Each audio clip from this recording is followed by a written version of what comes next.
Good evening and welcome to the news roundup for Tuesday the 8th of August. Before we get into the news, please remember to like this video, share your views in the comments, and share the video with your family and friends. Reach them! Always make sure the message reach them! Now for the news in detail. Head of the Trelawney Police, Deputy Superintendent Winston Milton, says the police have a person of interest in custody in relation to Sunday's home invasion, which left 15-year-old Jamaica cold dead. Jamaica, her cousin, and her mother were attacked when men gained access to their Cotton Tree, Alberton home via a window. The girls were brutally beaten until Jamaica and her mother lost consciousness. Jamaica died while undergoing treatment at hospital. DSP Milton says the investigation is at a sensitive stage. The three men who were shot and killed on Greendale Drive in St. Andrew have been identified. The deceased are 21-year-old Giovanni Lyons, otherwise called Kylan, a labourer of 12 Pink Lane and Oxford Street in Denham Town. 22-year-old Siobhan Hill, a construction worker of Oxford Street, and 22-year-old Dimitri Francis, otherwise called Rivaldi or Rev, a resident of Denham Town. Reports are that residents heard explosions sometime after 11 p.m. on Sunday and summoned the police. During a search, the men were found suffering from gunshot wounds. The police say they believe the attack may be linked to an ongoing gang feud and a possible arms deal gone wrong. Cops also confirmed that a blood trail found near the bodies could indicate that another person was also shot. Investigations are ongoing. The Maritime, Air and the Cyber Command of the Jamaica Defence Force has made a major marijuana seizure in Hanover. The JDF says service members were deployed to the Great River Bay area on Sunday to locate and interdict a vessel of interest. It says they took control of the vessel early Monday morning. According to the JDF, the vessel had approximately 22 knitted bags of what appeared to be marijuana on board. It is unclear if anyone was detained in connection with the seizure. The Lucy police in Hanover are investigating the circumstances surrounding the death of a man who was shot and killed on Macquarie Drive in Hopewell on Sunday afternoon. Dead is 21-year-old Adrian Williams, otherwise called Rasta or Bell Bell, of the aforementioned address. Reports are that about 3 p.m., Williams and another man got into an argument. During the dispute, the man reportedly brandished a handgun and shot Williams in his head before driving away from the scene. Williams was rushed to the Cornwall Regional Hospital where he was pronounced dead. The police are now in search of a man known as Alex in connection with the shooting.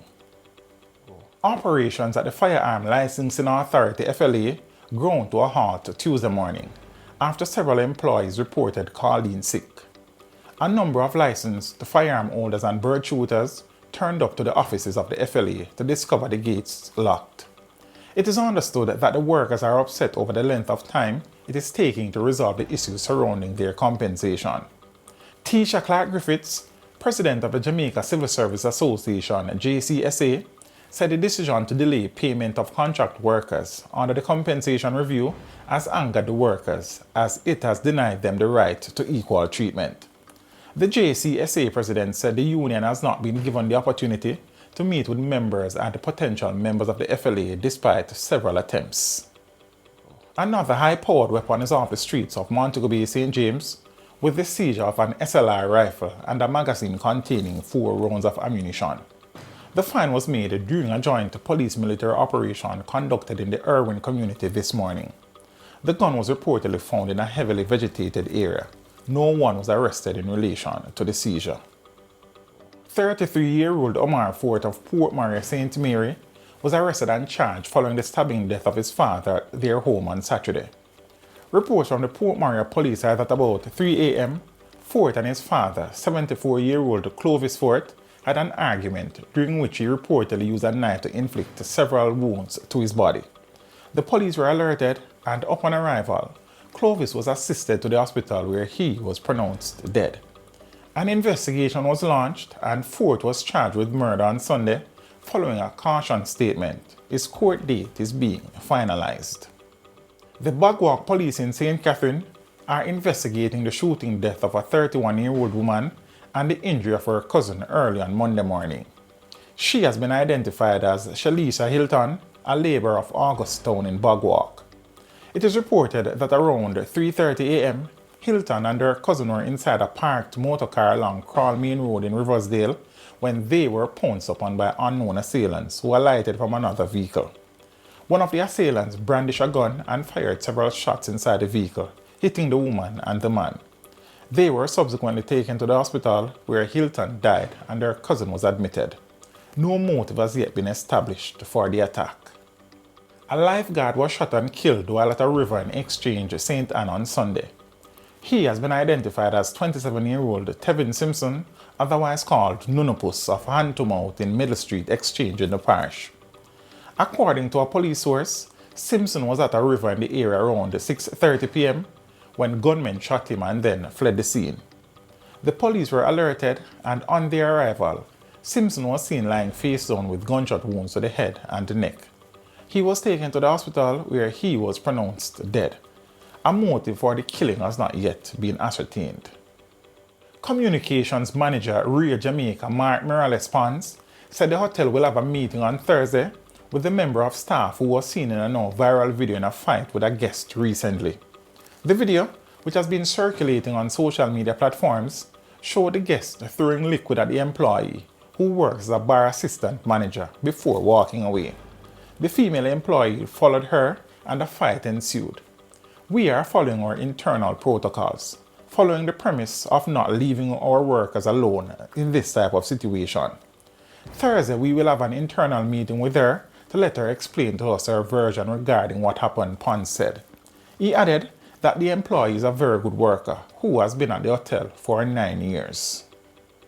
In business, investors who have accounts at the fraud-hit brokerage firm Stocks and Securities Limited (SSL) may be closer to having a better understanding of the state of their accounts. In a letter from the entity, now managed by a team put in by the Financial Services Commission, account owners were told that everything is being done to ensure they can access their accounts in short order. They have not been able to access their accounts since January, when news broke that at least 40 investors were fleeced of millions of dollars. SSL told its clients that the temporary management team is finalizing some steps in what appears to be a reconciliatory process. The entity has asked account holders to provide all outstanding Know Your Customer data. The letters also include their account balance as of June 30, which they are being asked to confirm is correct. The letter says clients have until August 11 to provide the data and confirm balances. It says failure to do so will see the firm assuming balances are as outlined in the letter. In sports, Jamaica's run at the FIFA Women's World Cup in Australia ended this morning at the Rectangular Stadium in Melbourne. The Reggae Girls were beaten 1-0 by Colombia in their round of 16 clash. Colombia scored the winner in the 51st minute. It was the first goal that Jamaica conceded at the tournament after 321 minutes of play, but they could not find a response. Colombia will now go on to face European champions England in the quarterfinals. Jamaica's next assignment will be a crucial Olympic Games qualifier against Canada in September. And on the entertainment scene, DJ Kool Herc is among 13 people who will be honored by the government on Heroes Day in the fields of entertainment, arts, and culture. DJ Kool Herc is credited for the creation of hip-hop music in the Bronx, New York in the 1970s. Several others to be conferred with membership in the Order of Distinction Officer Class include Wayne Marshall for contribution to the field of entertainment, in particular reggae music, and Omar Taurus Riley for a contribution to reggae music and entertainment both locally and internationally. Marcia Griffiths will be conferred with membership in the Order of Jamaica, the nation's fourth highest honor. She was previously awarded membership in the Order of Distinction in 2014. All honorees will receive their insignia at the National Honors and Awards ceremony on National Heroes Day in October. And that is it for your news roundup for today. We would appreciate you liking this video, leaving a comment, and sharing the video with your family and friends. Have a good evening, and see you next time.